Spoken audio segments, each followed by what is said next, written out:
नमस्कार साथियों, मैं आनंद आप सभी का हार्दिक स्वागत करता हूं आपके इस अपने चैनल जीके गजब पर। तो साथियों, आप भी पता कर सकते हो कि आपके नॉर्मलाइजेशन में कितने नंबर बढ़ेंगे या कितना नंबर कम होंगे। स्कोर आपका जो है उससे कम स्कोर नॉर्मलाइजेशन में रहेगा या बढ़ेंगे, तो आप भी पता कर सकते सिर्फ एक सूत्र से साथियों। और कट ऑफ जाएगी साथियों कम। सारी चर्चा करेंगे इस वीडियो में। जानने के लिए वीडियो को एंड तक बने रहना। और जो भी चैनल पर पहली बार विजिट कर रहा है तो चैनल को जरूर से सब्सक्राइब कर लेना और बगल में नोटिफिकेशन बेल को रखना, ताकि पशु परिचर भर्ती की पल पल की अपडेट है वो आपके पास सबसे पहले और समय से पहुंच पाए। और साथियों, टेलीग्राम चैनल ज्वाइन कर लेना, लिंक है वो डिस्क्रिप्शन में दिया हुआ है, क्योंकि जितने भी आंकड़े सर्वे किए जाते हैं वो वहीं पर पीडीएफ होती है, वो वहीं पर सेंड की जाती है, तो आप वहाँ टेलीग्राम चैनल ज्वाइन कर लेना। अब बात करते हैं साथियों, टाइम को बिना गवाए सीधे मुद्दे की बात करते हैं कि नॉर्मलाइजेशन साथियों एक खतरा भी है। सबसे पहले आप खान सर का ये वीडियो देखो। नॉर्मलाइजेशन से क्या खतरा हो सकता है? खतरा ये होता है ना कि एक विद्यार्थी से अलग प्रश्न, दूसरे से अलग प्रश्न पूछा जाता है। अब एक से पूछा जाएगा कि बक्सर की लड़ाई कब हुई थी, और एक से पूछेगा एला सापा की लड़ाई कब हुई थी, पेरिस की संधि कब हुई थी, तो कौन बताएगा? अगर किसी से पूछा जाएगा कि गंगा नदी की लंबाई कितनी है, और किसी दूसरे से पूछेगा कि कुरम नदी की लंबाई क्या है, अफगानिस्तान के कुरम नदी की लंबाई किसको पता है? जीएस में नहीं लगता है। ये झूठ बोला जा रहा है आयोग द्वारा सरासर। यहाँ पर आयोग कह रहा है कि अफवाह पर ध्यान मत दीजिए। अभ्यर्थियों की अफवाह फैला रहा है कि नॉर्मलाइजेशन, एक बार बोल दे नॉर्मलाइजेशन नहीं लगेगा, सारे लोग चले जाएंगे। जैसा कि साथियों आपने वीडियो में देखा कि नॉर्मलाइजेशन के विरुद्ध खान सर भी खड़े हैं साथियों। खान सर भी नॉर्मलाइजेशन के विरुद्ध हैं, क्योंकि साथियों नॉर्मलाइजेशन इनको करना नहीं आता है। बोर्ड होता है साथियों, इनको सही ढंग से नॉर्मलाइजेशन करना नहीं आता है।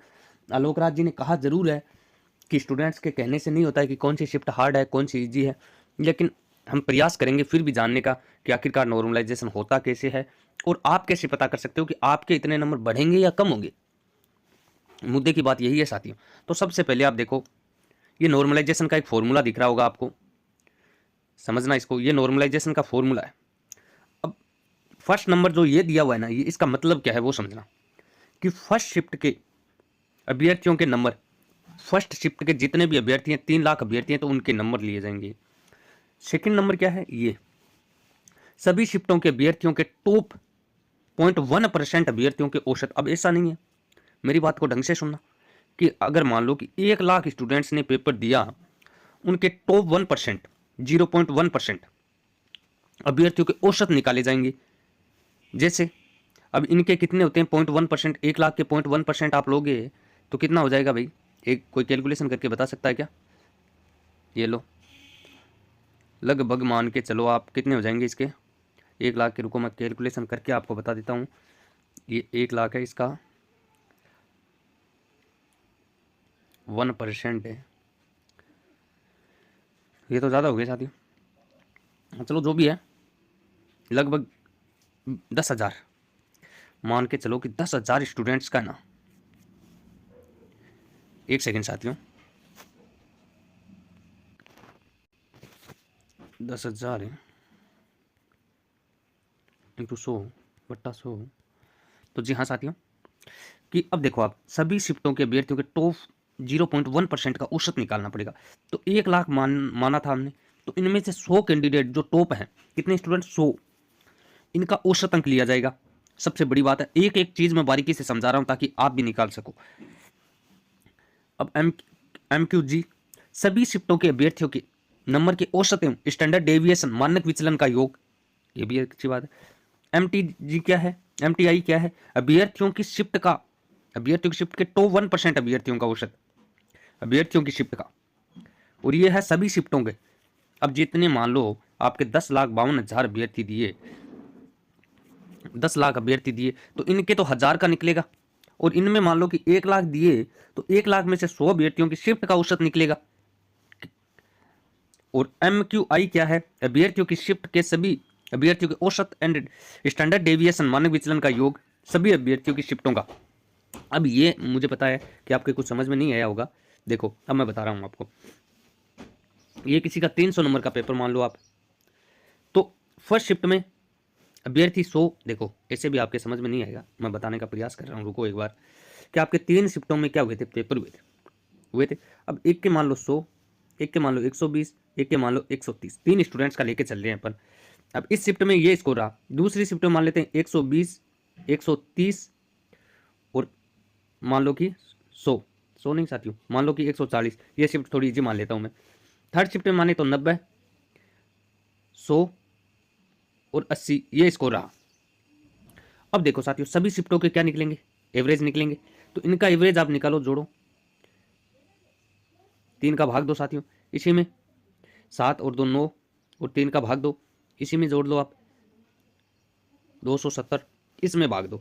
अब देखो मेरी बात को सुनो, जो भी आएगा इनका औसत आएगा, कितना आएगा औसत, फिर तीनों का औसत लिया जाएगा। जैसे जैसे मैं इसमें 3 का भाग दूं तो 1 और 1 और 3, इसका मान लो कि एवरेज आया 113, इनका कितना आया, इनका आया 130, ये 2 नंबर शिफ्ट का है, तो ये है 1 नंबर शिफ्ट का, और इनका आया 90 औसत। अब 90 औसत, इन तीनों का औसत और लो साथियों, 113, 130 और 90, ये हो गए 220 है। समझना साथियों, कैलकुलेशन थोड़ी हार्ड जरूर हो सकती है, लेकिन आप भी पता कर सकते हो। 111, तो टोटल जो निकल के है वो आया 111। अब देखो, अब इसके 100 है और निकल के कितना है 111, तो इसके 11 नंबर बढ़ जाएंगे। अब इसके कितने बढ़े, इसके 9 नंबर घटेंगे साथियों, एक ही शिफ्ट में स्टूडेंट्स हैं, एक ही स्टूडेंट्स है, इनके 11 नंबर बढ़ रहे हैं, इसके घट रहे हैं, इसके कितने घट रहे हैं, तो ये सिस्टम होगा साथी, ऐसा नहीं है। तो आप अब इस स्टूडेंट्स के देखोगे तो कितने बढ़ रहे हैं, इस हिसाब से तो 21 नंबर बढ़ रहे हैं। लेकिन कुछ एक चीज़ें इसमें हमने टेम्परेली बताया आपको, कुछ एक चीज़ें होगी जो क्या होगी, जैसे स्टैंडर्ड डेविएशन मानक विचलन निकलेगा, फिर टॉप 1% का औसत निकलेगा, टॉप शिफ्टों का औसत निकलेगा, तो कई चीज़ें छोड़ दी है साथी। मैंने मोटा मोटा आपको बताने का प्रयास किया कि इस हिसाब से साथियों आप भी क्या कर सकते हो, पता कर सकते हो कि आपका जो स्कोर है उसमें कितने ऐड होंगे। आपको क्या करना है कि लगभग एक अनुमान लगाना है कि आपके नंबर आ रहे हैं 120, और जो टॉप बंदा रहा है वो कितना रहा है, मान लो कि 140 मान लेते हैं टॉप से टॉप बंदे का आपकी शिफ्ट में, आपके शिफ्ट में टॉप 140 रहा है, और औसत मान लेते हैं कि औसत कितना रहा है, औसत रहा है आपका 105 नंबर, 105 नंबर रहा है। तो इन दोनों का अगर आप औसत निकालोगे तो औसत देखो आप कितना आ गया 260, तो 130 आ गया। अब इसमें से कितने नंबर कम हो रहे हैं 10, और इसमें कितने बढ़ रहे हैं आपके 10 नंबर। तो इस हिसाब से आप कैलकुलेशन आरामदारी से लगा सकते हो सकता है साथियों आपको समझ में नहीं आया हो, क्योंकि ये कैलकुलेशन थोड़ी सी हार्ड पड़ती है, ताकि निकल सकती है, निकालने वाला बंदा हो तो आराम से आप अपनी शिफ्ट का पता कर सकते हो। ऐसा भी नहीं है कि आप, हाँ 19-20 का फर्क हो सकता है, ऐसा नहीं, क्योंकि आपको ये कुछ चीज़ें पता नहीं होगी। टॉप शिफ्ट, टॉप 1% का एवरेज आप कैसे निकालोगे, लेकिन साथियों 19-20 में फ़र्क है। क्या आप अगर 7 बता रहे हो, वो नॉर्मलाइजेशन या तो 5 आ जाएगा या फिर 9 बढ़ जाएंगे, इतना ही फ़र्क होगा इस हिसाब से साथियों। और आपका जो भी डाउट है वो कमेंट बॉक्स में कमेंट कर देना। मिलते हैं अलग वीडियो में अलग टॉपिक के साथ, तब तक के लिए जय हिंद जय भारत, और टेलीग्राम चैनल को ज्वाइन करना मत भूलना साथियों, लिंक है वो डिस्क्रिप्शन में दिया हुआ है।